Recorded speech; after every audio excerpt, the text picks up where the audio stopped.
Hello दोस्तों, कैसे हैं आप लोग। उम्मीद है बेहतर होंगे। बीपीएससी टीआरई 3 में जिनका सिलेक्शन हुआ है उन लोगों की काफ़ी मांग थी कि मतलब बीपीएससी टीआरई 3 में जो है सैलरी पे जो होगा वो किस अंदाज से होगा। 1 to 5 की बात कर लें, चाहे 6 to 8 की बात कर लें, क्या वो डीए जो ये 53% हुआ है, क्या हम लोग को मिलेगा या नहीं मिलेगा, वो किस तरह से सैलरी जो बनता है, क्या उन तमाम चीज़ों के बारे में बात करने की कोशिश करेंगे। मतलब टोटल मिलाकर जो है आपको सैलरी कितनी मिलेगी।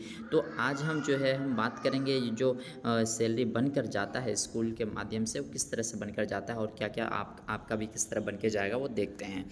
तो सबसे पहले देखते हैं क्या किस तरह से सैलरी बन के जाता है। हम कुछ चीज़ों को हाइड करके रखे हैं सिक्योरिटी पर्पज़ से। जी, यहाँ ये स्कूल का नाम आपका मिल जाएगा। बाकी अगर बात कर लें कि यूटाइस कोड जो स्कूल का कोड होता है वो मिल जाएगा आपको। यहाँ आपको देखने को मिल जाएगा जो है किस कैटेगरी के टीचर हैं। यहाँ आपको देखने को मिल जाएगा ये टीचर का। वहीं अगर देखें टीचर के नाम को दर्शाना होगा यहाँ बीपीएससी रोल नंबर।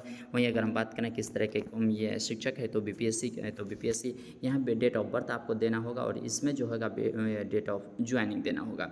वहीं अगर हम बात करें कि सैलरी मिलने के लिए सबसे ज़रूरी चीज़ है जो प्रान नंबर होता है। जी, जो प्रान नंबर होता है वो किस यहाँ दिया हुआ रहेगा आपका। जी, यहाँ प्रान नंबर आपको देना होगा। यहाँ कुल उपस्थिति अनुपस्थिति जो है, अनुपस्थिति इसमें उपस्थिति, कुल कार्य दिवस यहाँ भरना होता है। वहीं अगर बात करें इसमें बैंक अकाउंट भरना होगा या एफसी कोड भरना होगा। अब सबसे बड़ी चीज़ है जो किस तरह से आपको पेमेंट मिलना है।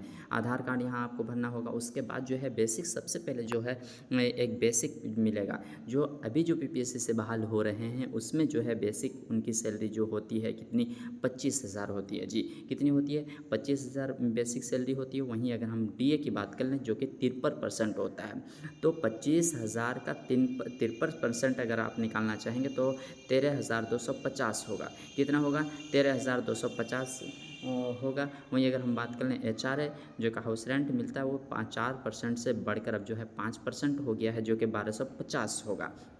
वहीं आपको मिलेगा फिर मेडिकल मिलेगा वो, और टोटल मिलाकर जो है आपका 40,500 मिलेगा। कितना टोटल जो है आपको, टोटल जो है 40,500। लेकिन जो है आपको जो अकाउंट में जाएगा 40,050 रुपये हरगिज़ नहीं जाएगा, क्योंकि जो है आपका एनपीएस भी कटेगा। क्योंकि आपको पता होगा कि मतलब जो पेंशन जो मिलता है, जी, उनको आपके सैलरी से कुछ कटेगा और इसमें सरकार कुछ अनुदान देगी। उसके बाद जो है टोटल मिलाकर आपको ये पेंशन के रूप में दिया जाएगा।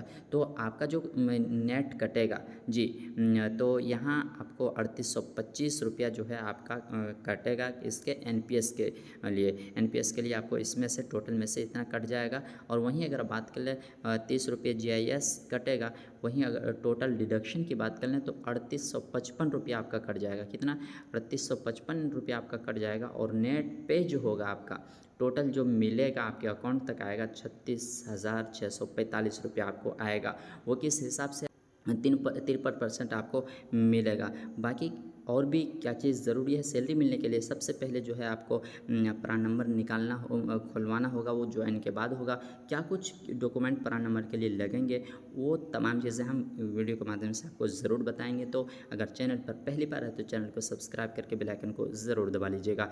बाकी कर लें, कोई भी डाउट्स हो, किसी तरह भी कोई क्वेरी हो तो आप ज़रूर कमेंट बॉक्स में डालें, हम ज़रूर जवाब देने की कोशिश करें। तो मिलते हैं फिर इसी तरह के वीडियो के साथ, तब तक के लिए थैंक यू।